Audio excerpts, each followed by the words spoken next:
It's time to see if the prophecy has come true.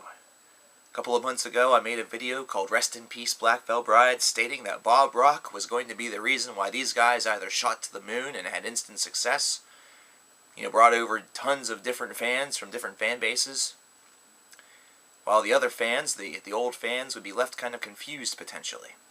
Kind of like the Black Album with Metallica, only, about 25 years later. Time to see if that prophecy has come to light. We know what Black Veil Brides are about. We've listened to Wretched and Divine, the story of the Wild Ones, and we've reviewed that. So, here we are. Very similar to the Black Album. This album is self-titled. Some people would call it 4, but whatever. So Black Veil Brides 4 are self-titled, and we do have many things to say. The first thing I will open on is the fact that this band still has that same guitar player that I praised during the Wretched and Divine album review. And I still feel like he's being underutilized a little bit. I feel like he's being allowed to showcase a little bit more on this album. I feel like he's showing a little bit more groove, a little bit more harmony, and then whenever he solos, he definitely is able to showcase that he does have some talent, but I still feel that it's not enough. I still feel like he's kind of just sitting there, kind of wasting a little bit, kind of like Kirk Hammett on St. Anger. Well, actually, Kirk Hammett on St. Anger is worse, but that's not really the point. The point is I feel like this guy should be a driving force, a real center point of this release and of this band. This should be the thing, this should be the guy, the element that everybody comes to see. It should really bring back the true notion of shredding, which really, with the amount that he's done, actually kind of has in some individuals, but I really feel like it could grip a new generation to do a hell of a lot more than just what he's done. Really kind of very similar to the days of Yorn, 1980s. There is some channeling of the 1980s on this album, and it's definitely apparent. It's definitely apparent. There are some that feel like they're very big choruses. There's very big atmospheres to them. The production value is obviously not a problem here, considering Bob Rock, he's been doing this for a long time. He knows what he's doing, and he knows how to make an album sound very, very good, whether it's a metal album or whether it's a Christmas album. Hello, Michael Bublé.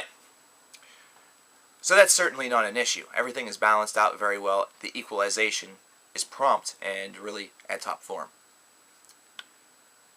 Here's the statement that will get me so much hate that it's unreal.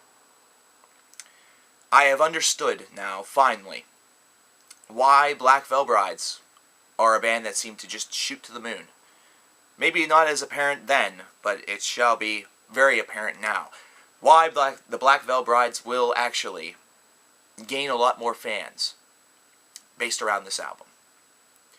Because on this album, vocally, and really, even tonally, with the music, it sounds as though Bob Rock has listened to the most recent Avenged Sevenfold output and decided, you guys can be just like them, only more rock band. Instead of being a full-fledged metal band, you can be Avenged Sevenfold's rock and roll sister, cousin, brother, whatever. Yeah. That nasally voice for the majority of the clean singing, very much like the nasally voice of M. Shadows. It's there. Listen hard. This is something you may not be willing to admit. You may not want to be willing to admit that your favorite band is actually starting to sound more and more like a parody of another band. But it's there, and it's true.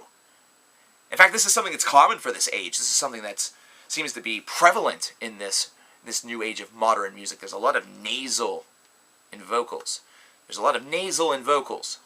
Something that's not something that you can see in the 70s, 80s, and even 90s, where it seems to be a lot more from the chest, a lot more from the lungs, from the belly area, where you can really bellow, either that or really project your song, where you can really project your lyrics.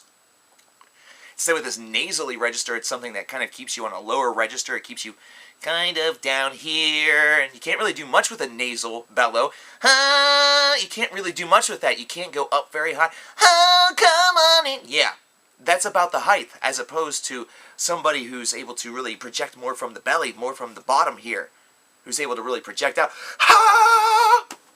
I'm not a vocalist, but whenever you consider a lot of the classic trademark vocalists of the age, whenever you consider some of the classic trademark vocalists of this age, that's a big difference. Whenever we talked about Crowbot, one of the big differences there is the fact that they bellow. Whenever we talk about Soundgarden, Chris Cornell bellows. Whenever we talk about Black Veil Brides here in 2014, nasal. Whenever we talked about Avenged Sevenfold in 2013, nasal. Something that had a little bit more of an aggressive nasal to it. Something where there's a little bit more of that pissed off aggressiveness to it. This tries to parody that a little bit. But more so, it really tries to focus and stay within the realms of your traditional rock album. This is a rock album that does have a little bit of a heaviness to it. This is a rock album that's not going to be kind of the same as the Imagine Dragons or Black Keys that you hear on the radio these days, that maybe have a little bit more gearing toward a dance or an electronica fashion. Either that or more independent and blues based. This is instead one that's really geared to be just straight up rock. It's nasally. This album tries. I'm going to give it that. This album tries a lot. It actually does a fairly decent job of conveying modern radio rock beautifully. Bob Rock has actually brought out of the Black Veil Brides their inner ability to be a great commercial rock band. Something a lot of people don't want to hear. I can guarantee you that. But it's true. These are songs that are primed and proper and trained, honed, developed to be consumed. And they are ones that could be very easily. There are songs that are more dangerous than this that have made the radio and still make the radio beloved on the radio. Whenever you consider Dr. Feelgood by Motley Crue, it's all about a drug dealer. Whenever you consider some of the other Motley Crue songs, Kickstart My Heart, for example. Anyway, the lyrics feel very trite. They feel very dull. They feel very uninspired. They feel weak. I don't get where simplicity and lyricism has a great value. I feel as though that's a dangerously poor representation of our society in 2014. But like I said, this is music also that is very much geared for consumers. It's very much geared for modern rock radio. So perhaps the trite lyrics, the simpler lyrics, actually fit better than I want to give them credit for. Overall, this album is difficult to really make it through, even with all of these things in mind. And that's not coming from a guy who's just hating just to hate because he's not a big Black Veil Brides guy. This is coming from somebody who's listened to a lot of different albums. Commercial albums, non-commercial albums. Albums of all varieties. And this one just is a struggle. There's a lot of parody within itself. There's a lot of things that feel conceptually very similar. It feels like they got trapped within quite a narrow box, and the variety is just not present. It feels as though Bob Rock has actually trained them into a formula. And they've actually executed the formula to perfection, but a formula becomes predictable. A formula becomes very pattern-centered, and whenever that happens, it becomes easy to pick up on. And this is easy to pick up on. All in all, not a terrible album. I would probably score this higher than Wretched and Divine. Okay, no, I probably wouldn't. I don't know, this album just bored me. It was very dull, very listless. Faithless, I figured, would be maybe the weak track on this album. It actually ends up being a stronger one. It ends up being a stronger one, and that's not saying much. I'm sorry. That's the thing. I apologize, actually, to Black Veil Brides fans. I do.